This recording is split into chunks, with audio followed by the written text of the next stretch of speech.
जय साईं राम आप सभी साईं भक्तों को। आपने कैप्शन देखा होगा तो आपको आइडिया होगा कि मैं किस टॉपिक पर आप सबसे बात करने वाली हूँ।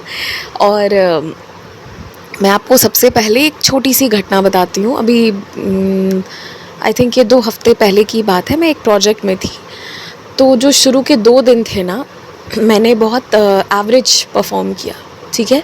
और मैं एक्सेप्ट करती हूँ इस चीज़ को, that was a very average performance जो मैंने परफॉर्म किया। फिर 2 दिन बीतने के बाद, मतलब वो 2 दिन ऐसे भी ना कि 3 दिन को मिला के मैं 2 दिन कह रही हूँ। एनीवेज वो 2-3 दिन जो थे वो मेरे बहुत एवरेज से रहे, ठीक है। उसके बाद मैंने रियलाइज़ किया अपने आसपास वालों को देखकर कि 2 चीज़ें। पहला तो कि ये लोग ना मेरे से ही चीज़ों को समझते हैं, इनको खुद समझ नहीं आ रही, ये लोग मेरे ही से चीज़ों को समझ रहे हैं। एंड दूसरी चीज़ कि ये लोग ना मुझे डिमोटिवेट करने के लिए, जो अगर कर रहे हैं ना 4 तो बता रहे हैं 14, कि मतलब हमने सपोज़ 4 टास्क किया है तो वो ये शो कर रहे हैं कि उन्होंने बहुत कर लिया, बहुत अच्छा कर लिया। मतलब वो हमेशा मैंने बहुत अच्छा किया, बहुत अच्छा परफॉर्म किया, आज तो बहुत अच्छा रहा। तो ये सब मैंने सुना, ठीक है। मतलब in a way that was not positive, क्योंकि होती है ना एनर्जीज़ की बात, कि कभी किसी ने कहा अच्छा और अच्छा, ये वाली जो बात होती है ना, जो आप फील कर लेते हो कि शब्द तो अच्छा चुन रहा है पर वो व्यक्ति की नीयत इतनी ख़राब है कि आप उसकी नीयत फील कर पा रहे हो। तो ना वो 2-3 दिनों के बाद मुझे एक बाबा की कृपा रही कि मैंने ना उनके शब्दों को पकड़ा। उनके शब्दों के पीछे की एनर्जी तो मुझे ऑलरेडी मिल गई थी और वो पिछले कुछ महीनों से मिल रही थी, कि ये लोग ना अच्छे शब्दों में एक निगेटिव एनर्जी मुझे कैसे भेजते हैं, कि मेरे पे ना ये ऐसे प्रेशर क्रिएट करते हैं कि ये लोग मुझसे ज़्यादा अच्छा परफॉर्म कर रहे हैं, ठीक है। और अच्छा परफॉर्म कर रहे हैं, बट दे शो कि वो मुझसे बहुत प्यार करते हैं, बट उनको हमेशा इस चीज़ का टेंशन रहता है कि मैं क्या कर रही हूँ, कहीं मैं कुछ ज़्यादा आगे तो नहीं बढ़ गई। तो ये 2-3 छोटी-छोटी चीज़ें जो मैंने पास्ट कुछ दिनों में नोटिस की, लाइक मुझसे ये सवाल करना कि तुम क्या-क्या कर ली हो? तुमने फ़ोन रखने के बाद क्या किया मुझसे बात करने के बाद? तो ये सब चीज़ों और इन तरह के सवालों के बाद मैंने शायद इस चीज़ पे आपको कहा भी है पहले, मुझे समझ में आ गया कि अच्छे के बेस में मेरा बहुत बुरा चाहने वाले लोग हैं। So 3 days later I decided now I will change things. फिर मैंने पता है क्या करना शुरू किया? आई स्टार्टेड मतलब मैंने अपने आप से कहा कि अब जो भी आता है, जितना भी पता है, उसमें अब मुझे बेस्ट करना है। And I actually started presenting things in the best possible way. जो मैंने सीखा, जो मैंने जाना, अभी नहीं बचपन से, स्कूल से लेके, और जो मैं बेस्ट कर सकती हूँ किसी चीज़ को, यहाँ तक कि रिप्रेजेंटेशन विजुअली प्रेजेंट करने में भी, मतलब विजुअली प्रेजेंट करना मतलब मैं जिस चीज़ को रिफ्लेक्ट कर रही हूँ वो आपको कैसे दिखेगा या कैसे दिखना चाहिए, मैंने इस चीज़ पर भी बहुत काम किया। एंड अल्टीमेटली पता है क्या हुआ? End of the day I was very happy. और फिर मैंने ना एक चीज़ सोची कि बहुत दिनों से मैंने ये नेगेटिव एनर्जी ना एक्यूमुलेट करके रखा है। नज़र लगेगी, नज़र लग जाती, अरे जो लगना है, जो होना है वो होता है और वो हो ही रहा है। जो अच्छा होना है वो भी कोई नहीं रोक पाता है, और जो कर्म झेलना है वो भी हम झेलते हैं। तो after a lot of pressure and frustration मैंने ना बहुत अच्छे से परफॉर्म किया, और उस दिन से मैंने डिसाइड कर लिया कि बहुत अच्छा करना है। और ये एक चीज़ ना मेरे दिमाग में सेट हो गई कि यार बहुत अच्छा परफॉर्म करना है। और मैंने ये बात ना बार बार अपने आप से बोला कि बहुत अच्छा परफॉर्मेंस होने जा रहा है मेरा, और मुझे बहुत अच्छा करके ही आना है, ठीक है। प्रेशर क्रिएट करते हुए मैंने अपने आप से नहीं कहा, मैंने कहा क्योंकि मुझे सब पता है तो इसीलिए मैं सब बहुत अच्छे से करने वाली हूँ। और ये चीज़ होने लगी। And then people around me जो मुझे पॉजिटिव शब्दों में निगेटिव एनर्जी भेजते थे, फिर उनको ना दिक्कत होनी शुरू हुई। तो उसके बाद ना, अब देखिए उनका इससे मन नहीं भरा, देन दे स्टार्टेड, दूसरा रास्ता उन्होंने चुना कि हम ना उतना ही एनर्जी इन्वेस्ट करते हैं जितना करना चाहिए, अननेसेसरी भी करने का क्या मतलब है। उसके बाद उन्होंने ये टर्म चुना कि अननेसेसरी भी करके क्या ही मिलेगा, 10 करो या 20 करो, जब आपको मिलना दोनों ही में 50 ही है तो हम क्यों 20 करने में अपना थोड़ा और एनर्जी वेस्ट करें। हम उसको लाइफ की अदर इम्पॉर्टेंट चीज़ों के लिए यूज़ करेंगे अपनी एनर्जी को। तो मतलब आप सोचो कि जो क्रिटिसाइज़ करने वाले, बट वो अंदर से सब परेशान हो गए कि यार इसका अच्छा कैसे हो रहा है। एंड मैंने ना किसी का भी टेक केयर नहीं किया कि कौन क्या सोच रहा है, क्या बोलेगा, क्या लग रहा है। एंड मैंने बहुत सिर्फ अपने पे काम करना शुरू किया। एक ही चीज़ कहने लगी कि now I am going to perform the best, मतलब मैं बेस्ट परफॉर्म करूँगी और मैं अपने एनर्जी, अपने नॉलेज के हिसाब से अपना बेस्ट दूंगी। मैंने किसी से कंपेयर नहीं किया कि उससे अच्छा करना या उससे, मैं बेस्ट करूँगी।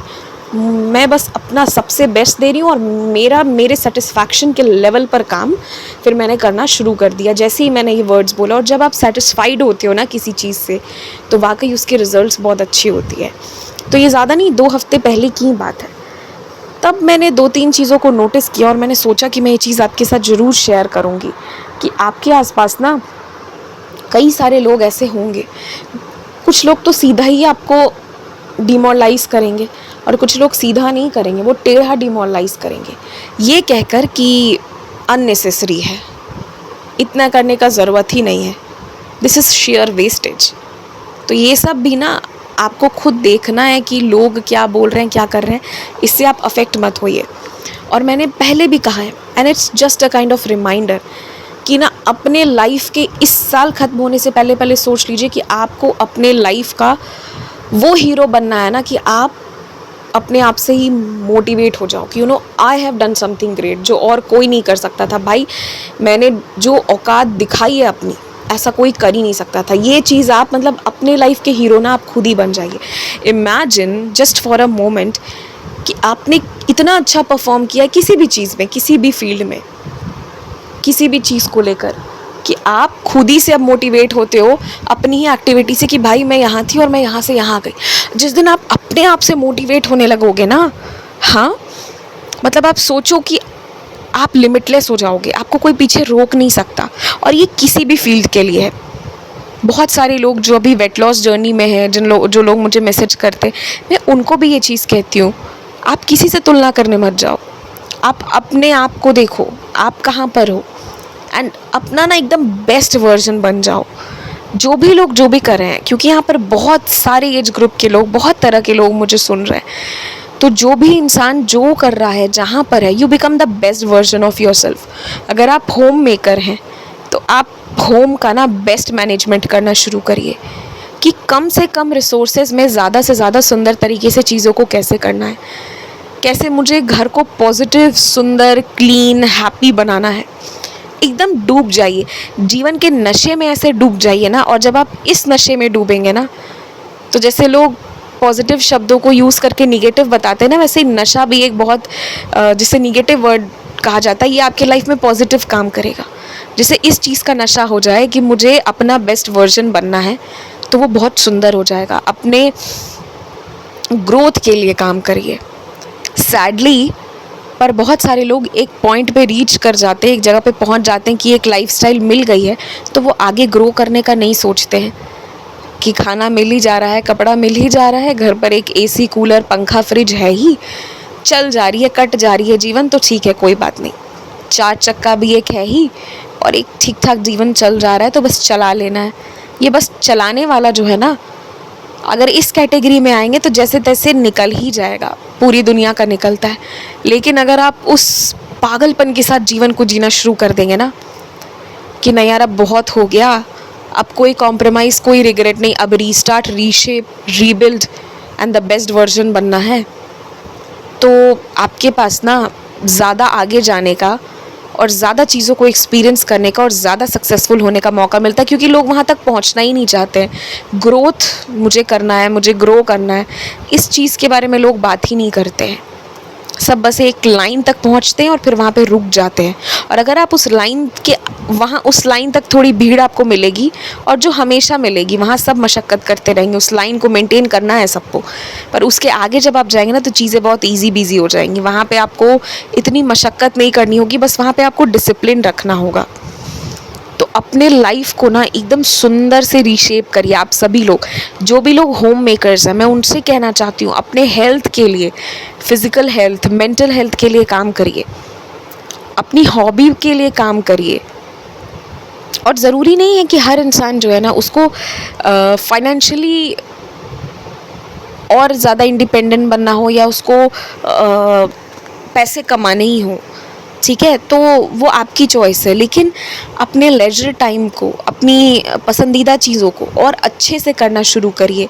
और लाइफ में ना कोई तो एक गोल लेके चलिए जिसकी वजह से आप खुश रह पाएँ और आप ना उस चीज़ के पीछे मेहनत कर पाए, आपका ध्यान वहाँ रहे। क्योंकि जब आप बिज़ी रहेंगे तो आप ज़्यादा खुश रहेंगे, क्योंकि ह्यूमन बीइंग्स को बनाया गया है मेहनत करने के लिए, चीज़ों को पाने के लिए, सक्सेसफुल होने के लिए। आलस में पड़े रहने के लिए बिल्कुल नहीं बनाया गया है। So take care of this and try to become the best version of yourself. और खुद ही के लाइफ का हीरो खुद ही बन जाइए।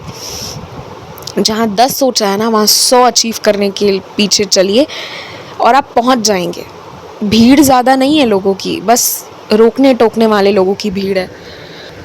और दिखावा करने वाले लोगों की संख्या इतनी ज़्यादा है ना कि आपको वो इतने महान दिखेंगे कि उसकी कोई सीमा नहीं है। तो वैसे लोगों से वैसे भी मत डरिए। So this was a message from my side कि अपने जीवन का हीरो खुद बनिए, बेस्ट वर्जन बनिए, एंड बाबा वुड बी वेरी हैप्पी। बाबा इससे ज़्यादा खुश और किसी चीज़ से नहीं होंगे कि आप अपनी लाइफ को एकदम रीशेप कर रहे हैं अपनी सारी इच्छाओं को पूरी करने के लिए। और इससे सुंदर ऑफरिंग आप बाबा को कुछ दे नहीं सकते हैं, ना फूल, ना माला, ना शॉल, ना कपड़े, ना गहने, ना जेवर। इससे सुंदर कोई ऑफरिंग नहीं हो सकती कि आप खुश हैं लाइफ में, आप अपनी खुशी की हर चीज़ कर रहे हैं और आप इम्प्रूव कर रहे हैं। इससे सुंदर कोई ऑफरिंग आप बाबा के लिए नहीं कर सकते। सो डू दिस फॉर बाबा। जय साई राम।